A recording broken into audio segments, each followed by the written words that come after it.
Have you ever talked about a game that you love so much, but for some odd reason can't really pinpoint exactly what it was that made you feel that way in the first place? You end up throwing around vague terms like cool boss fights or exploration and things like that, but it really doesn't do the game any justice, nor explain to the person why they should play the game.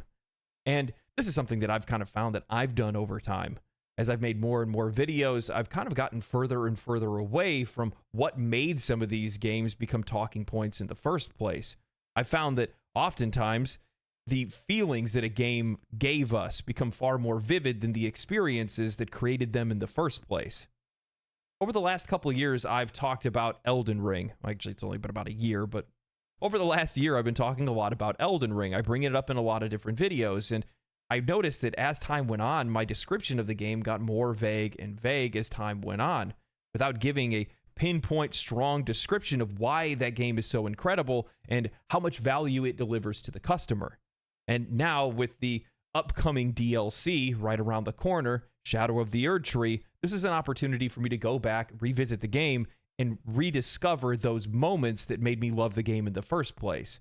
And along with finding those moments, I've now also found new things that I didn't realize the first time that I played it. I've experienced this memory issue many times in the past, but most notably with Legend of Zelda: Ocarina of Time. When I first played it, the sense of adventure, the awe of exploration, the thrill of mastering the different dungeons and temples, solving the different puzzles that the game had, captivated me completely. Yet when I try to pinpoint exactly what made that journey so magical, the details seem to elude me every single time and grow farther and farther away as the years go on. I might mention the exploration, fighting Ganondorf, or the timeless soundtrack, but these descriptions often feel inadequate, failing to capture the essence of what made that experience so unforgettable. I replayed it recently, and I remember when I went to Lon Lon Ranch as adult Link, I could play Epona's song, ride Epona, challenge Ingo to a race, and unlock Epona after beating him. Something entirely optional, and to my memory has little to no foreshadowing. I realized that in that moment, this game's lack of direction impacted my sense of accomplishment. It unlocked the childhood memory of how amazing it felt remembering Epona's song in that moment, using it out of curiosity, and being rewarded for it. The memory tied to games is often anchored in the emotions they evoke rather than the specifics of gameplay or story. When I think back to Ocarina of Time, it's feelings of wonder, excitement, and accomplishment that stand out the most. The specific moments have faded, but the emotional journey still remains vivid. It's as if the emotions have painted over the individual experiences, creating a lasting impression more about how the game made me feel, rather than the exact sequences of events. I think it's really fitting that I'm talking about Ocarina of Time while discussing Elden Ring. The games elicit a similar sense of accomplishment, exploration, and wonder. In many ways, Elden Ring is just a more complex and adult version of The Legend of Zelda.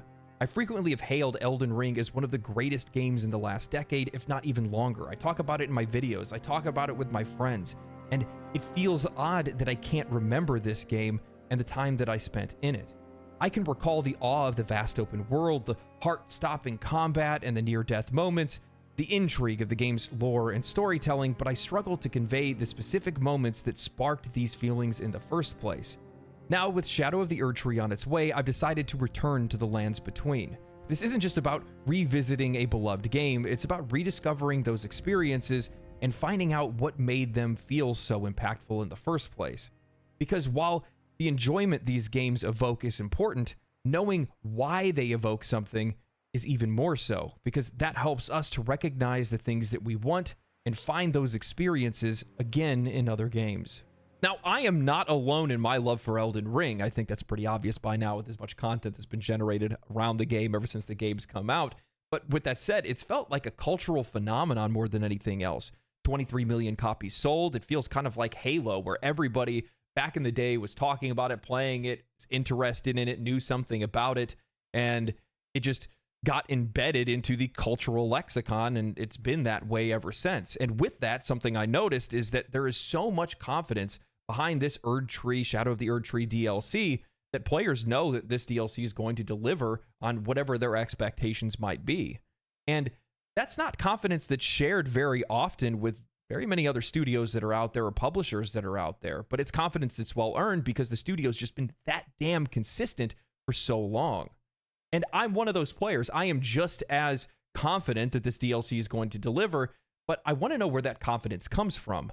So when I dove back into the game, I collected what I think are the things that make Elden Ring Elden Ring. Soon after loading up the game and starting a new character, I was met with the first memory that I had forgotten, opening up the doors to Limgrave for the first time. The expansive view that greeted me was nothing short of awe-inspiring. The rolling hills, the ancient ruins, and the distant castle in the background immediately imprinted the word adventure into my mind. This moment was perfectly crafted so that the player would exit this dark and dusty dungeon and be met with unfathomable beauty and vastness. As I continue to play the game, I realized that that very first moment of stepping into Limgrave for the first time is what triggered my praise of how beautiful Elden Ring is as a game. It's what made me take notice of it in the first place. It became more clear that the more I traveled, that nearly every area in Elden Ring features skylines and architecture that are worthy of being printed straight off of the screen and displayed in an art gallery. From the haunting beauty of Liurnia of the Lakes to the rolling hills of Limgrave or the fiery desolation of Mount Gelmir, each region is meticulously crafted to evoke a distinct atmosphere, the towering Erdtree visible from almost every part of the map, serving as an end goal while shining its oppressive light across the land. The design of these landscapes isn't just beautiful, it's telling a story, and on top of that, it's a functional part of gameplay as well. Castles, towers, camps, churches, all serving as visual waypoints leading us towards natural exploration rather than pointing an arrow over our heads. I think what cements the beauty of Elden Ring in my mind, as well as many others, is how it diverges from the tired themes that many games have recycled over the last few years. Instead of the usual post-apocalyptic wasteland or generic medieval castles, Elden Ring's environments feel fresh and imaginative. Nokron, the Eternal City, for example, with its celestial ceilings and ancient ghostly architecture, stand out as a testament to the game's artistic ambition. Similarly, the grotesque yet mesmerizing scarlet rot-infested lands of Caelid present a stark contrast to the more conventional fantasy settings that surround it. Now, I think it's important to recognize that we weren't just delivered one, but multiple instances of wonderment where the game made us take a step back and realize how beautiful the game was, similar to that first moment of stepping into Limgrave for the first time. There was the Siofra River Well, Farum Azula, and many more. It's important that games offer experiences like walking into Limgrave for the first time or discovering the Siofra River because they redefine our expectations and deepen our engagement with the game. For me, these moments made me feel like the game was impossibly large. Just when I thought I had a handle on the scope of the game and its world, Elden Ring would surprise me with yet another layer of complexity and beauty. FromSoft had the care and attention to detail to make sure that these instances felt like weighted moments. There was a setup leading to these moments. They wanted you to revel in its grandeur. These experiences are crucial because they're what keep the sense of wonder and exploration alive. They're what keep us from thinking that we can't be surprised anymore. In many games, once you become familiar with the game's mechanics or world, the sense of discovery just diminishes and we don't get as much value from it anymore. Elden Ring subverts this by continuing to present us with new, breathtaking vistas delivered in a way that make you feel like there's always more to uncover. The feeling of stepping into a new, unexplored area and realizing that the game's world is even bigger and more intricate than you initially thought, and that is incredibly rewarding. It's these moments of surprise and awe that elevate Elden Ring beyond just a mere game and into an unforgettable adventure. There aren't many games or studios that will do something like this. Many games today, a lot of modern games made for modern audiences, feel like all of their weight is being thrown into detailed character models or trying to make the very beginning of the game, the first few hours or what feels like the first few minutes in some of these games, the most loud and exciting as they possibly can be to try to hold the player's attention. They bought into this idea that players don't have the attention span to be able to play a slow burn game. But if you look at the rest of the industry and some of the games that have blown up over the last few years, that's further from the truth as it ever could be. Baldur's Gate 3, Elden Ring, many of the roguelites and things like that that are out there as well. There's a ton of games that have popped off over the last few years that buck that idea or that trend that they believe is taking place. And in many cases, these studios are undermining their own creativity and ingenuity to deliver a lesser experience as a result. front loading their games and then bloating the back end of them, ultimately leaving us with a lesser experience in the end. And this is something that I am genuinely grateful that FromSoft does not follow this same pattern, and I think it's one of the reasons why we love the game so much. Speaking of modern games making me feel like I was rushed or pressured to play the game in a predetermined way rather than giving me a meaningful experience, one of the most talked about aspects of Elden Ring upon its release was its approach to difficulty. Many reviewers and players lamented at the absence of a traditional difficulty slider, arguing that it made the game less accessible to a broader audience. However, these critics overlooked how Elden Ring empowers players to tailor their own difficulty through a variety of in-game choices and strategies. Elden Ring's design allows players to choose their own path through the lands between. From the moment that you step into Limgrave, you can decide where you want to go and which challenges that you want to face first. You can fight the Tree Sentinel the minute that you walk out, or you can skip him and come back to him later, or never fight him at all for all you care. This freedom means that if you encounter an area or a boss that feels too difficult, you can just explore elsewhere, gain some experience, and then return stronger than before. This nonlinear approach to progression is core to the experience of playing the game in the first place, and it's surprising that so many people let this slip by. Whether you choose to spend some time fighting enemies in the overworld, exploring, or delving into dungeons, you can increase your stats, enhance your overall survivability, increase how much damage you deal, and this gives you the ability to be able to control the pace in which you tackle the game's challenges. Elden Ring is a big game. When I started up a fresh save, I wanted to breeze through some of the early bosses so I could ready myself for the DLC. I farmed a few easy areas, got better equipment, upgraded my Estus flask, and unlocked the Wondrous Physic, all before ever even fighting Margit or even Godric. We can upgrade gear or utilize different combat strategies to give us more options for our player-determined difficulty. Elden Ring offers a vast array of weapons, armors, and magical abilities that can be upgraded and customized to suit whatever our playstyle is. For instance, if a player is having a hard time with melee combat, they might find success using ranged attacks or spells. Similarly, summoning spirits, on the other hand, also can make many of the game's fights trivial at best. The game's world is filled with hidden items, secret paths, and optional quests that provide us with additional resources and equipment. By exploring, there is a lot for you to gain to make the difficulty of the game much easier or to help you overcome any wall that you've run into. FromSoft quite literally used exploration to allow players to create their own difficulty curve. The more you play the game rather than just try to blaze through it, the more passively you're going to learn and gain. Upon returning to fight Radahn for my second playthrough, I hit a wall. He's a tough bastard. I started to look around in my inventory and completely forgot that I could use greases. I put blood grease on my Bloodhound's Fang. I went out there, hit out a couple of the summons, and came out on top. After beating Radahn and realizing this and realizing items and strategies that I haven't used at all, I sat there for a moment thinking that this is one of the greatest things about Elden Ring. That all of the walls that you run into, 9 times out of 10, are things that you are probably the one that imposed those restrictions or made difficult on your own rather than trying to learn the game more or use everything at your advantage. Elden Ring is very much a game that you can play however you want to. They took the tried and true formula from their previous games and applied it to a true open world sandbox experience that players want. Many players have wanted. Few games do this right, but the ones that do are the ones that are revered and remembered the most, and for the best reasons.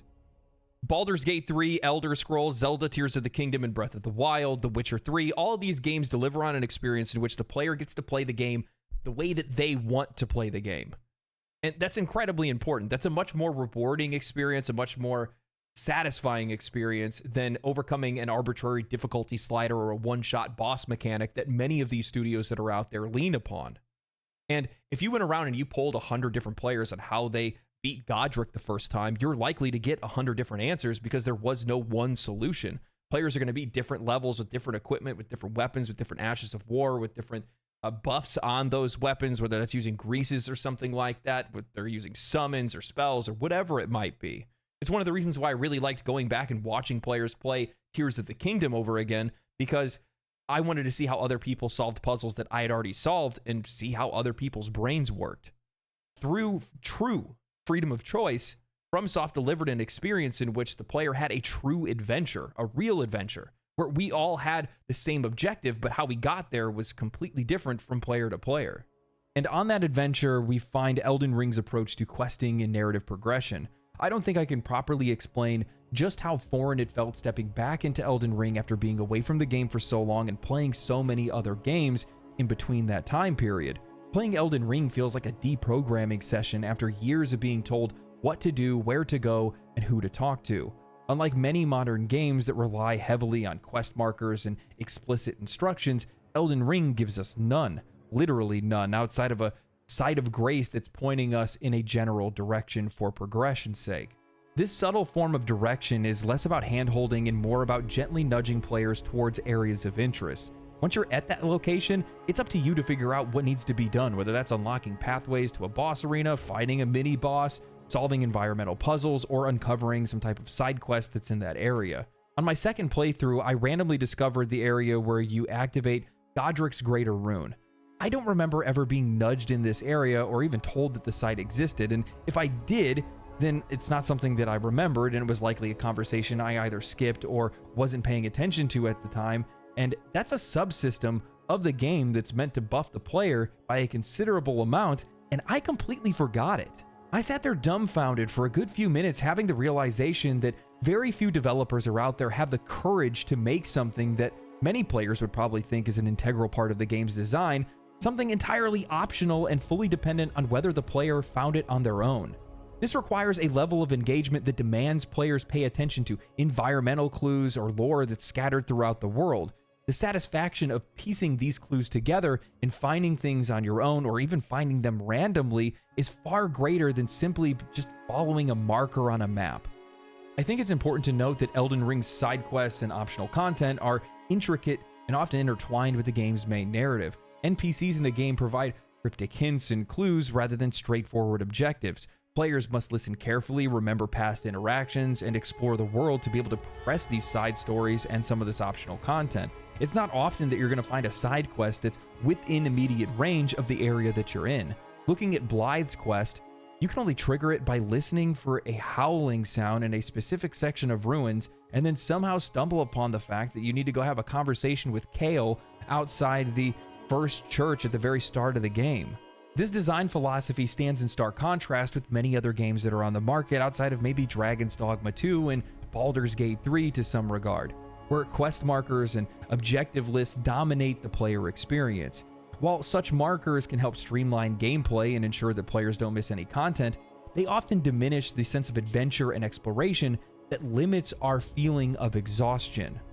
Open world games are massive. Elden Ring is massive, but I completely forgot how different of an experience it is in an open world without 100 quest markers and side quest nodes versus just a plain old map. Other open world games just feel overwhelming with so many fingers pointing in so many directions. Elden Ring and FromSoft just say, here's a world, go explore it. I recently started playing Warframe for the very first time. Loving the game, by the way. I realize these are two completely different games, but Warframe does something that a lot of games do. And that's within the first hour, they are sharing a ton of information with you. When you first start the game, you're given this massive star map and blinking nodes, things that are pointing you in all kinds of different directions. There's subsystems and events and submenus and all kinds of different stuff. And a lot of games do this, and it's because they want to tell you that they have a lot of content and there's a reason for you to stick around. But there's something so satisfying about playing a game like Elden Ring that doesn't do any of these things. You open the map and there's nothing blinking, there's nothing demanding my attention. The game's just pointing me in a vague direction and saying, hey, go check it out. And while I realize that that obscurity sometimes will make the game a little less accessible for more players, for the players it does speak to, for the players it does matter to, it means the world to them. And if I had to vocalize this properly, Elden Ring is a game that doesn't need to tell you that it has a lot of content, it shows you it does. One of the most remarkable aspects of Elden Ring is the one thing that I hadn't forgotten, and that's the sheer abundance of content that it offers to players. The game is packed with a staggering amount of boss fights, dungeons, and explorable areas, providing immense value through these thoughtfully crafted designed areas and things for players to do. Elden Ring features over 100 boss encounters, each presenting distinct challenges and requiring unique strategies for each one. From the Tree Sentinel in Limgrave to the Elden Beast, there is more than enough opportunities for players to be able to test their skills and utilize everything that they've learned and discovered thus far. The open world is dotted with numerous dungeons, legacy dungeons, catacombs, and mines. It has 300 weapons, 70 sorceries, 90 incantations, 40 or more side quests, 60 spirit summons, and 90 ashes of war. All the while, Elden Ring is still boasting a vast and diverse open world with multiple explorable areas, a second layer of map underneath the original map, and each have their own unique atmosphere and secrets. And we haven't even talked about item crafting or New Game Plus. The abundance of content delivers a tremendous amount of value to players. However, at the exact same time, that abundance of content and that exceptional experience is great on the first playthrough. But on the second playthrough, it can be really demanding and a really daunting task to try to take on. The prospect of tackling all of those dungeons and bosses and areas kept me from wanting to start the game over again. It's one of the things that I didn't forget. Every time someone would ask if I was going to replay Elden Ring soon, I would immediately feel exhausted by the idea. Elden Ring is fucking massive. It took me over 100 hours to play through the game the first time around. Fortunately, something that I only realized after actually sitting down and playing the game for a second time is that because of Elden Ring's approach to all of the things that I've mentioned previously in this video, the beauty, the thoughtful design, the player freedom, the optional content, when you find the time to finally return to the lands between, you're doing so with more knowledge, experience, and efficiency as a result. I can choose to skip certain areas. I can start to remember different locations of weapons that I wanted to play with, level up where I feel like I need to, pass on certain challenges that I feel are unnecessary. I ended up skipping a vast majority of the mini dungeons because they really weren't needed for the kind of build that I was trying to make, and instead I just focused on the parts of the game that I enjoyed the most or I hadn't explored previously. Elden Ring isn't just a game you play, it's a world that you inhabit. It's an experience that evolves with every visit, and I realize it's a big commitment and I realize that it takes a lot of time, but damn is it worth it because this game is just that damn good. It's a testament to the power of brave design and boundless exploration. Whether you were drawn in by the breathtaking vistas, the relentless challenge, or the cryptic narratives, there's always something new to discover, some uncharted corner of the lands between that's waiting to surprise you. With the upcoming Shadow of the Erdtree DLC, it's promising to expand upon this world even further, which makes it even more crazy that I can't believe they're putting that much more content into this game. But with that said, it's going to offer a fresh adventure, a deeper insight into a game that's already captured the hearts and minds of millions, including mine. If you're like me and the task feels too daunting, remember that you can forge your own way. You can do whatever you want to do. You don't have to do what you did the first time around. You can take a different path and you can still find yourself beneath the Erdtree. Oh, rise now, ye tarnished, ye dead who yet live. The call of long-lost grace speaks to us all.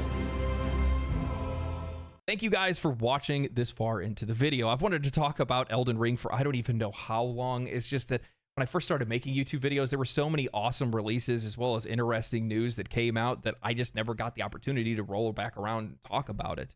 And now that I have, I'm happy that I did because now I'm going to continue to talk about it because I love the game just as much as I love Baldur's Gate 3. And if you've watched any of my other videos, well, you know exactly what that means.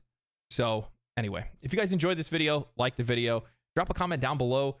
Tell me what you guys think makes Elden Ring Elden Ring. Sub to the channel if you guys want to see more content. Follow me on Twitch if you want to catch me live. Outside of that, stay cool, stay righteous, stay safe, my friends, and I will see you in the lands between.